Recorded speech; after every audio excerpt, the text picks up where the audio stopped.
Hey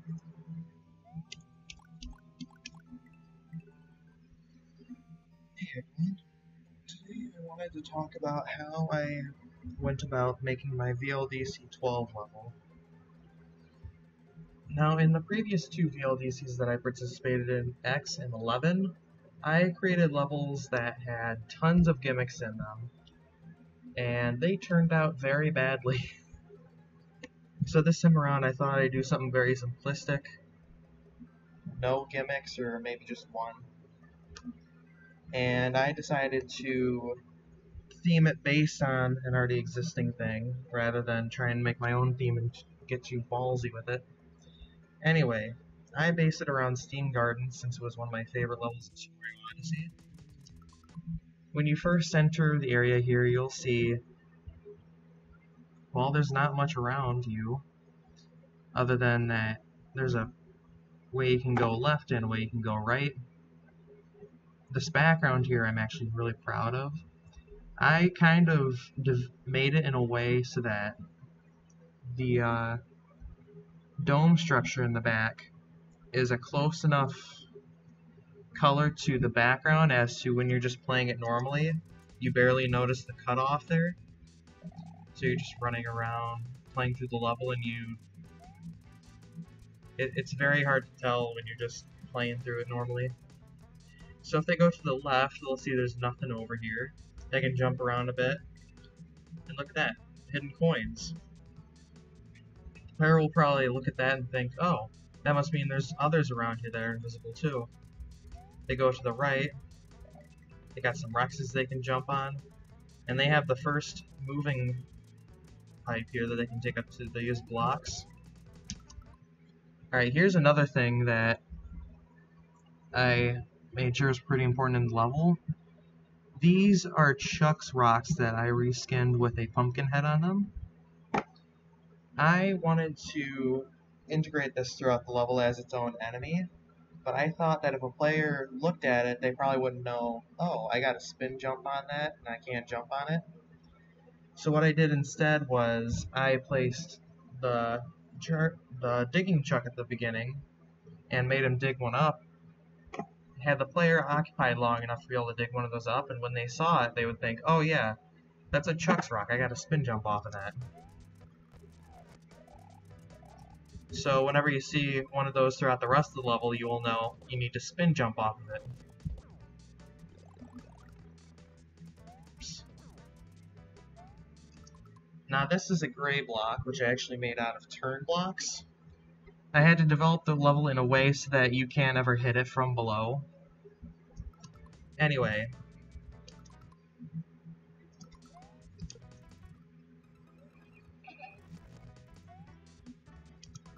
Alright, what just happened there is the player now knows that the Chucks can break those blocks, and when avoiding the Chuck, they also jumped up onto this ledge.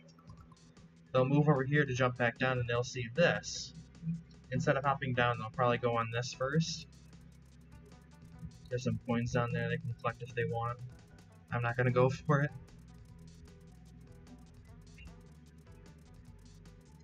Then there's a little challenge of crossing across these, spin jumping across these saws,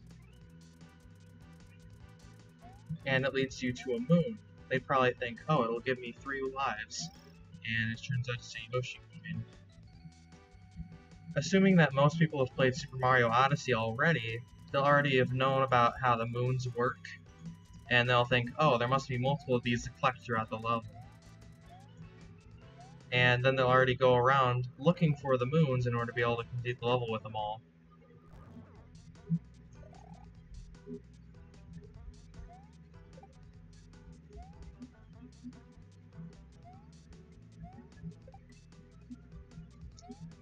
Sometimes when a player will jump on an enemy over here, they'll hit these hidden blocks here, and they'll find this question mark block that they can hit.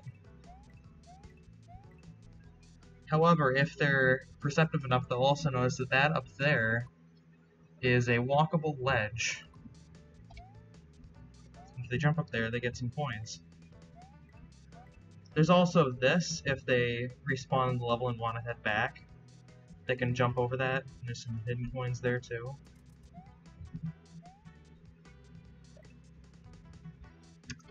Now this is a pipe that is covered with a brick block.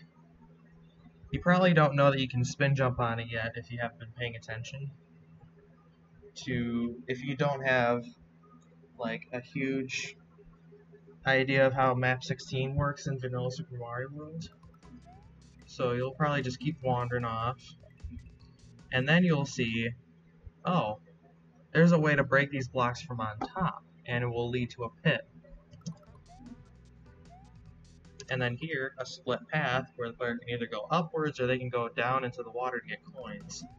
They will head down, there's a fish here to avoid, and will lead to a power-up. And they'll also see a moon on the side there, which tells them, hey, if I go upwards and forwards across those... If I go upwards through that path, it will probably lead me to that moon that I can collect. But they can still go back, they can spin jump on this and then they'll see, oh, I spin jump on those to break them.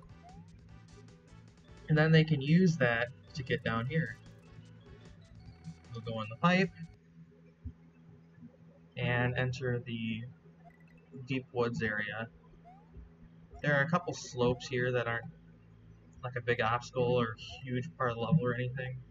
A couple of bricks that they can break if they so want. There are some vines here that I thought looked nice in the water.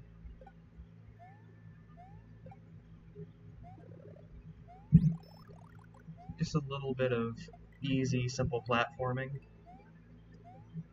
And then they see this. A vine just pops out of the water all by itself. They come up here, and they hit this block, and it's a P-switch. So they hit it, go to the left. So they go to the left. And just like before, a vine pops out all by itself. They climb up here, go up the pipe, and there's a moon. Now the player probably remembers, oh, there might have been more past that. They can actually go back here if they want. And they can go through here to the end like normal. You can also use slopes to gain some momentum if they want. Breaking these bricks here just gives you some coins. Got some flopping fish over here that you can kick if you want. And another moon. Then they go up this pipe. And they are in another part of the level here. Next to that moon that they saw earlier. Now this door right here has a moon with the number 5 next to it, which should indicate to the player, oh, I need 5 moons to go through this door. What happens if you go in here without 5 moons is that there is this thing I created here where you can only go across the gap with this rope. However, if you climb on it, it will vanish. Here's the thing, when I saw some other people playing the level, I realized that they can perform the sky climbing glitch where the moving rope tile will push them into the ground and allow them to climb on the air. What I did is I actually got rid of that by placing invisible blocks here and making these tiles pass through. But what happens is the player clips through the ground, so I placed down some note blocks there to just push them back up right away. They'll go back through the door, and just continue the level like normal to find the rest of the moons.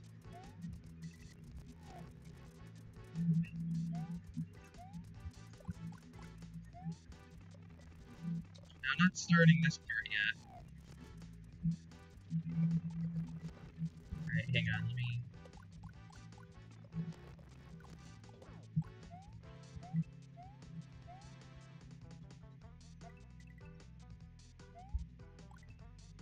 Alright, so if the player wants to go up this way,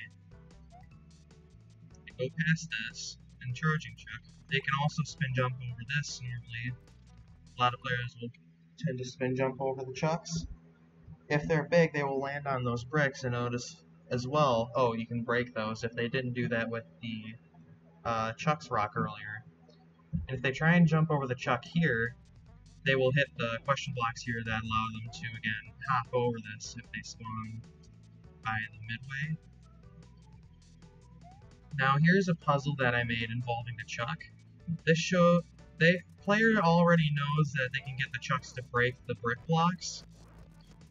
And another thing that was introduced in the beginning of the level 2 is that the Chucks can actually climb up those moving pipe tiles.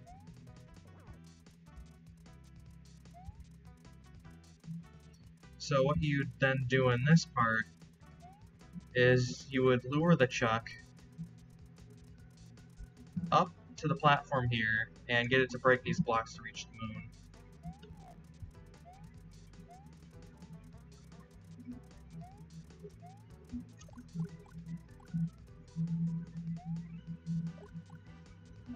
If the player manages to despawn the Chuck, they can always just come back up here to respawn them, or go in the moon door to reset the level.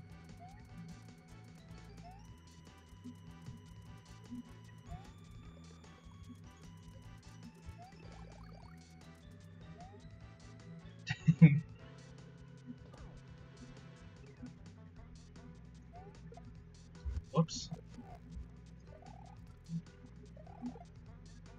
And ta-da, it's a moon. The player actually cannot go into this pipe to go to the deep woods. You know, just so that it's not an easy way to get to those moons.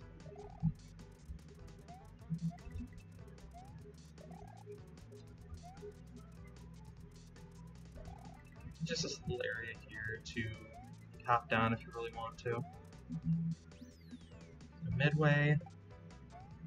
And then here's a digging Chuck again. Because I didn't want to use them only once in the level and thought it would resemble the little, whatchamacallit in that one part of Steam Gardens. So here you find a P-switch and you hit it.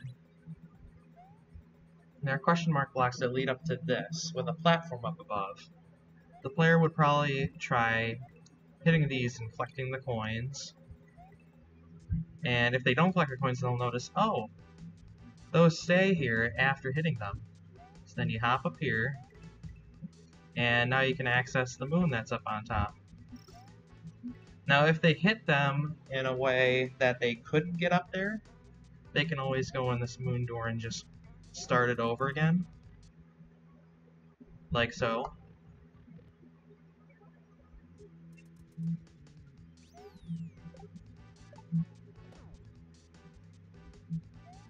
Another thing that I did with the P-switch is I actually made it so that you can see hidden coins with it. Like up there are some hidden coins. Inside of the charging Chuck pit there's some hidden coins. Now that you have 5 moons, you'll see that this is flashing, which says that you can actually go through here. But before I do that, I want to show you this, which is, if you go to collect a moon that you've already gotten, it will be replaced by a grayed out moon. In Super Mario Odyssey, when you collected a moon that you've already gotten beforehand, it will instead give you coins. And here that is what it does as well. Let me show you real quick.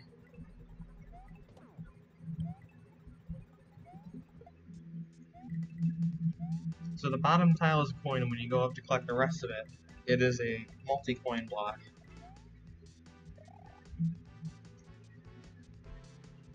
Oh yeah, the hidden pipe from the deep woods also leads to this spot as well. Now going through the door, if you climb on this, it will actually take you across. And this door leads to the boss of the level, which is a Reznor fight. But I made it special in a way as to where you need to perform a certain action in order to actually be able to reach it. So you go up here and hit it once the platform starts moving. And you see over here, there are these little pumpkin faces that lead up to a switch up on the top. So you hit that, and the line up there changes. Nothing happens for a moment. The player probably jumps around a bit, and there's the platform. They jump up and hit the switch again, and the platform falls, and they jump on it to hit the reservoir. That happens. For some reason, the little tile breaking clouds that the reservoirs have are really glitchy, and sometimes will cause a sprite to teleport right underneath them. I could not figure out a fix for that. Sometimes it's these little pumpkin faces, sometimes it's a Reznor that you just destroyed. But it does make the fight a little more challenging. If you actually ride the platform up here as it's moving up, there is a question mark block that has a power up in it. Now the purpose of this block right here is so that you can hop up on it and see which of these platforms still have Reznors on them, so that you can time the switch correctly as to drop down so that you can hop on it to hit that Reznor right at the perfect moment. Like here. And just like that, you beat it.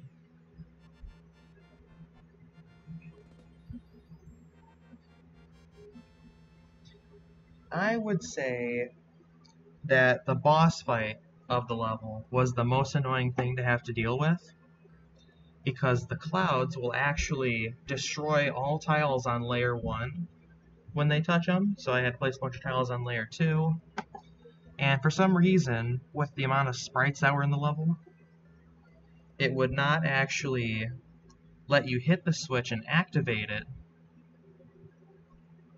until, well no, you would hit the switch and it wouldn't turn the switch off. So there was no way to actually get the platform to move after it was up in the locked area that requires you to hit the switch in order to bring it back down. The Reznors in certain, if certain sprites were in the level, the Reznors would not spawn all in one rotating circle. They would actually spawn in like a half rotating circle, and one of the Reznors would be two Reznors stacked on top of each other. And sometimes even, the Reznors would not be spinning in the center there, they would just be stuck in the upper left corner. So I just didn't use certain sprites for that part. Now what I had to do for the switch in order to get that to be working again, I don't know why it worked, but I actually, let me see if I can actually go back into the level real quick and show you. Just gonna take a moment.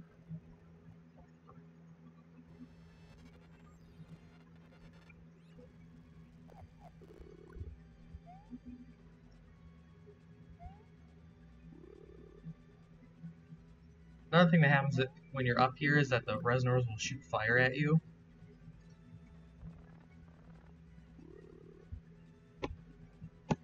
So I had to place a switch block right here along this x-axis, or else the switch down below would not turn on. I have no idea why that is, but I'm not going to question it. I got it to work, and that's good enough for me. And that is pretty much my level. You can break this if you want, but it's just going to make it a little harder. I actually placed a digging chuck down here to make it so that these guys don't stop spawning in. And yeah, if you... it is possible to actually still die after beating the boss if you manage to hit it like this. You can hit it and then fall down before the victory animation plays.